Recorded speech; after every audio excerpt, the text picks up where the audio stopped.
맹비난을 받고 있는 조규성 선수인데요. 국내 축구 팬들의 관심은 바로 조규성 선수가 선발 출전 여부입니다. 답답합니다. 기본 중에 기본인 압박과 빌드업이 되지 않으니 역대 최강의 멤버도 아무 소용이 없습니다. 현대 축구의 기본은 압박과 빌드업입니다. 얼마나 조직적으로 압박을 하느냐, 얼마나 조직적으로 상대의 압박을 풀어내느냐에 성패가 달려있는데요. 감독의 역량도 사실상 여기서 갈립니다. 파울루 벤투 전 감독이 높은 점수를 받았던 이유는 우리가 놓치고 있던 압박과 빌드업을 국제적인 수준까지 끌어올렸기 때문입니다. 카타르 월드컵을 통해 증명했습니다. 하지만 클린스만호는 다시 예전으로 회귀하고 있다는 평가입니다. 해저 축구로 평가전에서 연승을 거뒀지만 압박과 빌드업이라는 기본이 되지 않은 축구의 한계가 한 단계 높은 무대인 카타르 아시안컵에서 여실히 드러나고 있습니다. 수치를 보면 클린스만호의 약점이 더욱 뚜렷이 보이는데요. 축구 통계 매체 옵타가 공개한 수치를 하나씩 따져보겠습니다. 먼저 압박과 관련 두 가지 지표를 살펴봤습니다. 첫 번째 지표는 하이턴오버입니다. 하이턴오버는 한 팀이 상대 골대로부터 40m 이내의 오픈 플레이에서 소유권을 획득한 횟수인데요. 카타르 월드컵에서 한국은 4경기에서 36개, 경기당 9개를 기록했습니다. 평균으로 보면 전체 32개국 중 3위였습니다. 반면 이번 아시안컵에서는 단 7개 밖에 나오지 않았습니다. 두 번째 지표는 프레스 시퀀스입니다. 프레스 시퀀스는 상대 팀이 본인 진영의 골대 40m 이내에서 3번 이하로 패스를 시도한 플레이입니다. 상대 빌드업을 그만큼 적극적으로 막았다는 뜻인데요. 월드컵에서 한국은 65개로 전체 12위, 평균 16.25개로 전체 3위에 올랐습니다. 반면 이번 아시안컵에서는 19개에 그쳤습니다. 물론 바레인, 요르단의 능력이 떨어져 짧은 빌드업보다는 롱볼을 주로 구사한다는 점을 감안해야겠지만 수치 차이가 너무 큰 상황입니다. 두 지표를 종합하면 사실상 위에서 누르는 플레이가 잘 되지 않았다는 뜻인데요. 클린스만호 최전방 공격수 조규성에게 다시 한번 명예회복의 기회가 주어질까요? 클린스만호의 실망스러운 경기력으로 인해 대표팀을 향한 우려의 시선이 가득한 가운데 최전방에서 제 몫을 해내지 못한 조규성인데요. 그는 조별리그 3경기서 모두 선발로 나왔지만 여러 차례 결정적 기회를 날렸고 결국 조기 교체를 피하지 못했습니다. 부상으로 조별리그 1, 2차전에 나서지 않았던 황희찬이 사우디아라비아를 상대로 선발 복귀한다면 주전 자리를 장담할 수 없는 상황입니다. 다만 조규성이 다시 한번 선발 기회를 얻을 가능성은 충분하다는 평가도 있는데요. 공교롭게도 경기가 열리는 에듀케이션 시티 스타디움은 조규성에게 좋은 기억이 있는 곳입니다. 그는 1년 2개월 전에 열린 2022 카타르 월드컵 조별리그 2차전서 가나를 상대로 이곳에서 머리로만 멀티골을 폭발시켰습니다. 한국 선수 최초로 월드컵에서 1경기 멀티골을 폭발시킨 조규성은 단숨에 대표팀 주전 자리를 꿰찼고 덕분에 수려한 외모까지 주목받으며 스타 반열에 올랐습니다. 맞대결 상대인 사우디아라비아를 상대로도 좋은 기억이 있는데요. 조규성은 지난해 9월 유럽에서 열린 사우디아라비아와의 평가전에서 머리로 결승골을 기록했습니다.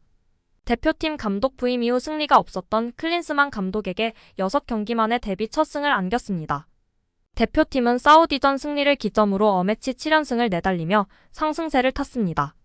조규성이 유독 존재감을 발휘하지 못하고 있는 공중볼 경합에서도 경쟁력을 보여주며 주전 자리를 위협하고 있다. 이에 클린스만 감독이 골 침묵과 부진이 길어지고 있는 조규성에게 다시 한번 선발 출전 기회를 부여할지 관심이 쏠리고 있습니다.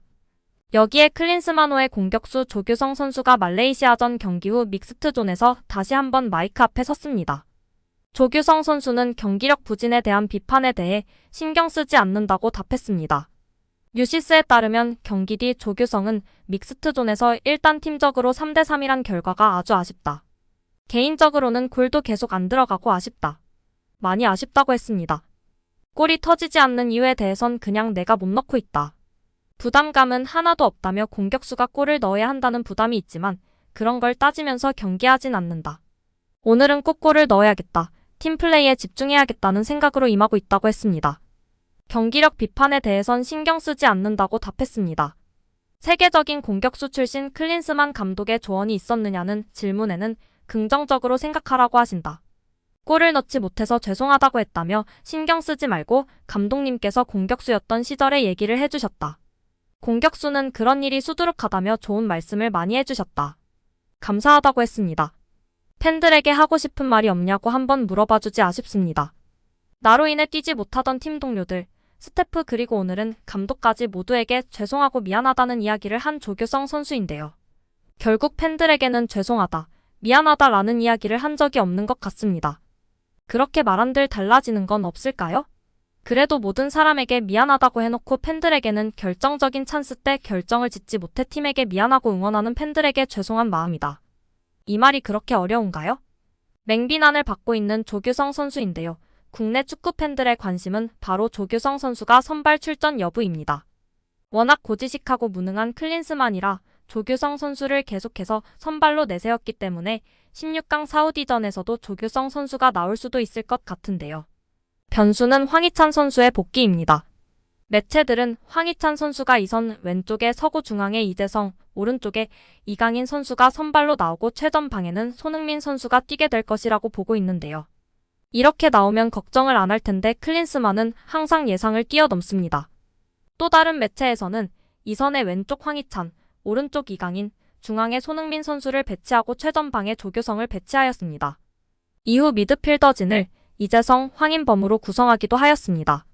과연 조규성 선수가 선발로 또 나오게 될까요? 여기에 아시아축구연맹 AFC는 28일 공식 채널을 통해 이강인이 아시안컵 출전 24개국 선수 중에서 지금까지 가장 많은 기회를 창출했다라고 발표하며 화제가 되고 있습니다. 공식 발표에 따르면 이강인은 조별리그 3경기에서 9회의 기회 창출을 기록했습니다. 이강인보다 많은 기회 창출을 기록한 아시안컵 출전 선수는 없었습니다. 이강인은 대한민국 대표팀의 이번 대회 에이스로 꼽히고 있는데요. 지난 바레인과의 1차전에서부터 멀티골을 장력하면서 맹활약을 예고한 바 있습니다. 최종전에서도 존재감은 빛났습니다.